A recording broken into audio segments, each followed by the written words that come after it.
It is the foundational document, the first thing in that language that's written down. It's written in splendid isolation way before anything else gets written, because Homer is thought to be 150 years before anything else, well, except for Hesiod maybe. And there's great uncertainty about the exact dates of that in case of Homer and so. And it is clearly oral.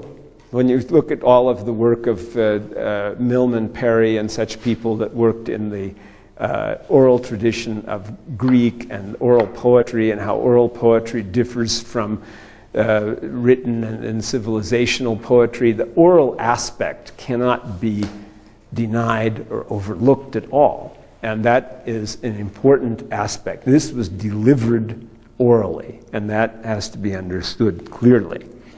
Having said that, it was also written down, and it was written down in the time of the prophet. And it was written down in a very rudimentary, simple form of writing Arabic that later needed to be elaborated, and was elaborated into several different so-called readings, which means that the voweling or vocalization differs because the vowel marks were not put in the original text. So there are some differences in that respect, but there are very few differences in the actual letters themselves between different readings. Basically, that is a solidly established text. It was written down, and as a written text, it held pride of place as the only thing written in Arabic for a substantial amount of time, maybe a couple of generations perhaps, or at least a generation anyway.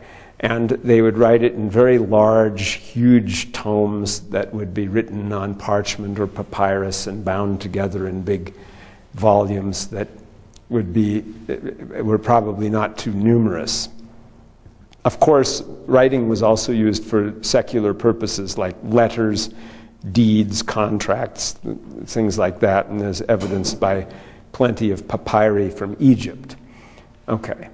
The earliest dated text of the Quran dates from the year 72, or the year 691, and that is the inscription in the Dome of the Rock. The Dome of the Rock, which is one of the two mosques in Jerusalem in the sacred enclosure there, is actually the oldest standing Muslim building. The Dome of the Rock dates from 691, and so does the Dome of the inscription, and that is the oldest dated Quran inscription that exists. It has Quranic verses, a quite number of verses there that accord quite with the text. So that reveals another truth in the situation, which is that although there is some time between these revelations and the earliest dated inscription, that time isn't very much. It's very little if one contrasts it with biblical texts. In the case of the Bible, the difference between the earliest manuscripts of the various books and the apparent date of the book's origin, or the date which is claimed for it by the book's own superscription, it is often much greater. And that leads to a problem in the explanation of the unfolding of Islam, which is that there is quite an extreme compression of time at which you get very quickly to a big developed literature, and it becomes quite impossible then to assert that things were fabricated later and that they didn't go back to an earlier origin. So to some extent, the story of the transmission of the Quran is pretty unshakable. Now, that doesn't necessarily, in interreligious dialogues situations, have consequences that would necessarily be a disadvantage for Christianity or Judaism. All that means is the Quran is accepted by most historians, including most non-Muslim ones, as going back authentically to the Prophet Muhammad. But whether the Prophet Muhammad received it from God, that is another question. And one can find other parallel texts. One would suppose then that the authentication of the transmission of the Book of Mormon from Joseph Smith would be even more perfect and flawless because that came in the 19th century, and furthermore not merely written in a book, but printed no less, and approved by the prophet himself and so on, so that original copies of that exist. And yet, for the non-Mormon part of the world, that doesn't necessarily mean that that came from God. So the fact that the text is very ancient, it doesn't necessarily prove that, simply that its transmission is quite solid. But it is the case anyway with the Quran that the transmission then is rather solid. There are believed now to be manuscripts which date from approximately this same date or earlier.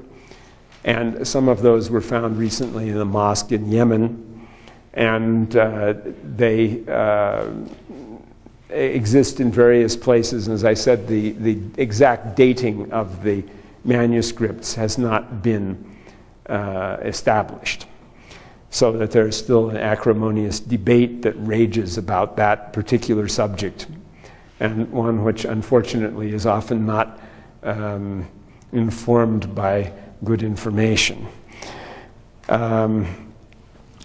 So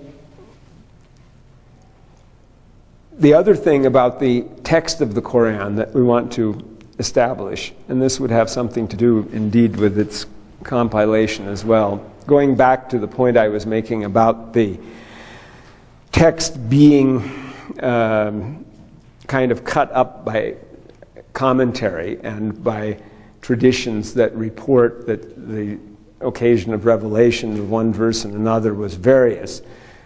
A different kind of criticism, which makes its appearance now, is rather to look at the text as being basically whole discourses. So you try to see what is the text trying to tell us itself, and how is the text itself constructed to be an effective text that has whole discourses in it. And when you come at it from that kind of approach, you begin to be able to see that there is more unity in the surahs than is usually given as a thing. There's a considerable deal of unity to the text. With that, you can also see something of the process of compilation and editing. For example, if you look in Surah 4, verse 176 on page 241 in your text, although you can't see it because this is Arabic that I'm referring to, the rhyme scheme which has prevailed through the whole surah suddenly here is not upheld in this last verse. And furthermore, this last verse doesn't have anything to do with the discourse that was just preceding. And furthermore, the surah more or less finishes and winds up with verse 175, and then you have this additional verse stuck on at the end, 176, that rhetorically doesn't follow. So what do you say about that? Is it an addition to the text? Yes, it's added. But does that mean it was added by other than Muhammad? No, because this is part of the process where, as the revelation was ongoing, this verse was placed there. Why was it placed there? Because it refers to a subject dealing with inheritance that is dealt with in verses 11 and 12 at the beginning of the same surah. So that's why it was put in this surah.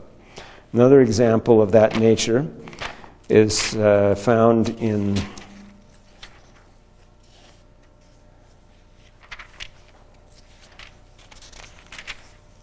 in Surah 73 on pages 1554, 1555. Now, if you look in this surah, which is only a few pages long, from verse 1 through verse 19, you'll observe that the verses are all short verses. And verse 19 says, "Verily this is an admonition, therefore whoso will, let him take the straight path to his Lord." That sounds like concluding words. And then you have this other long verse, which is very long and is all one verse, and it concludes at the end with a word which also doesn't rhyme with the rest of the rhyme scheme of the surah. Does that mean that this then is added after Muhammad? No. On the contrary, here, if you look at the details of the text, the probability of this being something from Muhammad himself is very high. It says, "Thy Lord doth know that thou standest forth to prayer nigh 2/3 of the night, or half the night, or 1/3 of the night, and so doth a party with thee, but Allah doth appoint the night." It goes on talking to him directly in a way where you would expect this to be something particular to the Prophet Muhammad, and something that would not seem to, in the sense of modern criticism, betray any possible motivation for addition. If you look at another argument, which is separate than from that, a different sort of argument, which is one that Muslims would find very odd, but would be something that would counter a certain type of Western criticism, nevertheless. And that is that had this text gone through any extensive process of editing after the Prophet's time, certain things in the text would have definitely been deleted.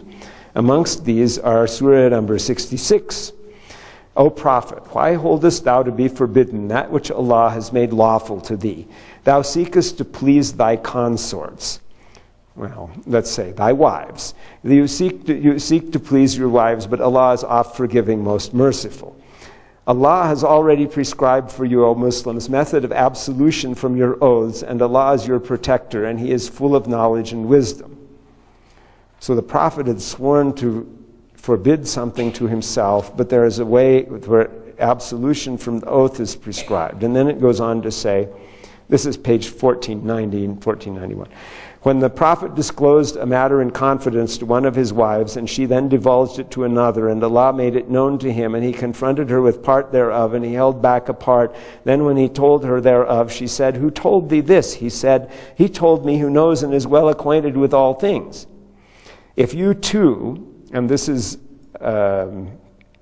thought to be addressed to two of the wives, "if you two turn in repentance to him, your hearts are indeed so inclined, but if you back up each other against him, then Allah is his protector, and Gabriel and every righteous one among those who believe, and furthermore the angels will back him up. It may be that if he divorced you all, that Allah will give him in exchange wives better than you," and so on. Now, considering the nature and tenor of this text, and the fact that it is specially directed to the Prophet, and the fact that it is not usable and has not been used to elaborate law, there doesn't seem to be any possible motivation for fabricating and inserting this, and that is a proof simply that this comes directly with the original text from the Prophet himself, and that is a proof of the authentic transmission of the text. Another proof of it is the orthographic irregularities in the Quran. And you cannot appreciate these without knowing Arabic, but the Quran is filled with orthographic irregularities. That is what would be colloquially called in other instances dealing with other books, scribal mistakes or something. And that means that there are many cases where words are written in one way and pronounced in another way because the way is not some standard way. So in other words, there was some kind of rustic beginning of the process of writing when the Quran was written down, and that was not later smoothed out by an editing process where someone went through and found all of these irregularities and got rid of them. Furthermore, one of them, as even an example of non-standard grammar, "Inna hadani lasahiran," should read by normal Arabic grammar, which is also used generally in the rest of the Quran, "Inna hadaini lasahiran," not "Inna hadani lasahiran." So hadain is, maybe you don't hear it too well, but it's a substantial grammatical difference, and yet there that is in the text. Now, had anyone wanted to edit the text, they would most certainly have gotten rid of that. That would have been the very first thing to go, because it's non-standard. And that kind of thing attests then to the overall, to the authenticity of the transmission of the text of the Quran from the beginning.